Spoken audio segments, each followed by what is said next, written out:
the door and leave. He doesn't want now to engage in conversation or anything. Just knock the door, he would leave. So he would do that for a while. Then the shaitan came to him again and he said, why don't you wait until she takes the food so that no strange person sees her taking the food, they might become interested in her or they might talk to her. So then he would stay until she would take the food. So he would say something to her and so on and so forth. So what happens then? The barriers started to break. And this is something that happens a lot. In MSAs, it happens in the Muslim workplace, it happens even within, like you find in the committees within the masjid. First, like I said, there's a great distance between the man and the woman, and then after a while, it becomes, they're giggling and joking and this and that. Because the barriers eventually break. So then he said, maybe she's lonely and homesick. So he would start to engage in chit-chat, small talk. And after a while the small talk became where he would go inside and he would eat. And as you know the story, in the end, he fell into zina with this person. And she became pregnant. And she even gave birth. So then he became afraid that he will be discovered. And he's known as the righteous man and the worshipper of Allah.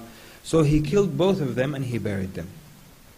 And after about 1.5 years or so, the brothers returned and he told them, Wallahi, your sister, she fell ill and she died, and this was the qadr of Allah Azza wa Jal, and she was buried and so on. So then they believed him because he was a righteous man, and they went away. And the shaitan kept coming to them in their dreams and kept telling them that this man killed her and he buried her in a certain place. So they went and they dug up that place and they found her buried with an infant and a child. So they knew. And they went to the sultan, the man in charge, and he was tried and he was now tied, awaiting his punishment. So while he was awaiting his punishment, the shaitan came to him in the form of a human, and he said, do you know me? The man said, I don't know you. He said, I'm the one who tricked you into this from the beginning. Because see, shaitan, he doesn't come to you and say, why don't you kill this person? Or why don't you perform zina? He starts with something simple. No one would fall for it if he comes and says, why don't you kill the person? So why don't you go insult him like he insulted you the other day? Or now he's insulting you too much, why don't you hit him back? Or eventually it leads to that. So he comes to you with something small first. So here, the shaitan said, I'm the one who started all this for you. And if you want out, there's one way I'll show you can come out of all this mess. And that you prostrate to me, you make one sajda to me. And this man who was a righteous man and a worshipper of Allah Azza wa Jal, he wanted to be freed from this embarrassing situation. So he made the sujood for the shaitan. And when he did that, the shaitan ran away saying, Inni akhafullaha rabbal alameen. I am afraid of Allah, Lord of the worlds. And Allah subhanahu wa ta'ala mentions this in the Quran, كَمَثِلِ الشَّيْطَانِ إِذْ قَالَ لِلْإِنسَانِ اكْفُرْ فَلَمَّا كَفَرْ قَالَ إِنِّي بَرِيءٌ مِنْكَ إِنِّي أَخَافُ اللَّهَ رَبَّ الْعَالَمِينَ. That the example of the shaitan, when he told to the man, he said to the man, اكفر, become a kafir. فَلَمَّا كَفَرْ, when he became a kafir, he said, I am innocent from what you do. I am afraid of Allah. I fear Allah, the Lord of the worlds. So this is how the shaitan slowly brings things, and this is how when the barriers break, it starts off with something simple, something innocent, and then it eventually leads to something that is haram. So what we want to say is that it is unnatural and unrealistic to assume that nothing will happen between men and women. Because Allah Azza wa Jal has put a natural tension between men and women. So to say that we can be friends and it can be an innocent relationship, it's really unrealistic. The Prophet ﷺ told us in Bukhari, I'm not leaving behind any fitna, meaning any temptation, more harmful to men than women. So no temptation is stronger for the man than a woman. So how can you have a hadith like this that tells you there's nothing, no stronger temptation, and then you say, well, we can be friends and nothing will happen. It's unrealistic to expect that. And one Muslim man came to me one time, he said, I have female Muslim friends. And one time we spent the night in a room studying, and wallahi nothing happened.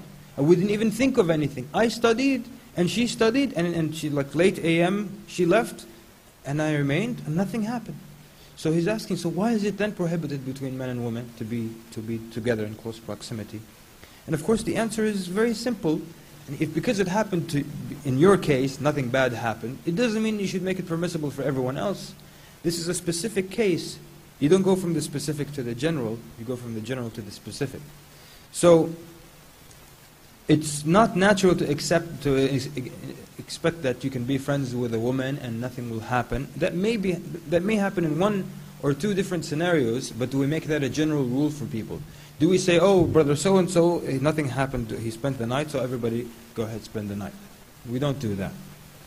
طيب. The other thing is that you find that the Prophet ﷺ separated physically between the men and the women. Contemplate that the men and women are separated in the masjid. So then what about besides the masjid? And if you're not going to intermingle in the masjid, and no one really is going to take their leisure and their time in sweet talking a woman in the masjid, even the person of weak iman. So that if the best of the men, the Sahaba, and the best of the women were not allowed to mix in the best of the places, the masjid of the Prophet ﷺ, how can we then say, well, we have pure hearts and good intentions, and we're not going to, it's okay if we do it. We have in Bukhari the hadith of Salama radiallahu anha. She described that the Prophet ﷺ would say the salam twice after the salah, and then the woman would leave and he would stay a while. So Ibn Shihab says that he thought that the Prophet ﷺ would wait a while in order for the woman be able to leave the masjid. This is just leaving the masjid. He doesn't want them to meet with the men while they're leaving. The best of men, the best of women in the best of places, yet the Prophet ﷺ is being so careful. In the book of Abu Dawood, he has a chapter entitled Insiraf al-Nisa qabla al-Rijal min as-Salah, that the departure of women before men after Salah. So Ibn Umar, the Prophet ﷺ narrates, and this narration comes from Ibn Umar radiallahu anhuma. He says, the Prophet ﷺ said, pointed to a door in the masjid, he said, we should leave this door for women, that women only come and leave from this door. So Nafi' says that until Ibn Umar died, he never once came or went through this door of the masjid. Look at how the companions took to the order of the Prophet ﷺ. He never once said, well, there are no women, or it's late night, there's no women right now, I can leave from it. Never once did he enter from that door or leave from that door, because the Prophet ﷺ gave that command. Look at this description about the rows of the men and women. The Prophet ﷺ says, and this is in the book of Muslim, the best of the men's rows is the first row, and the worst is the last row. And the best of the women's rows is the last row. This is the best for the women is the last row, and the worst is the first. Why? Because the first row of the women and the last row of the men, those are the two closest rows to each other. And this is in Salah, people. This is in the masjid. And these are the worst rows because of the proximity.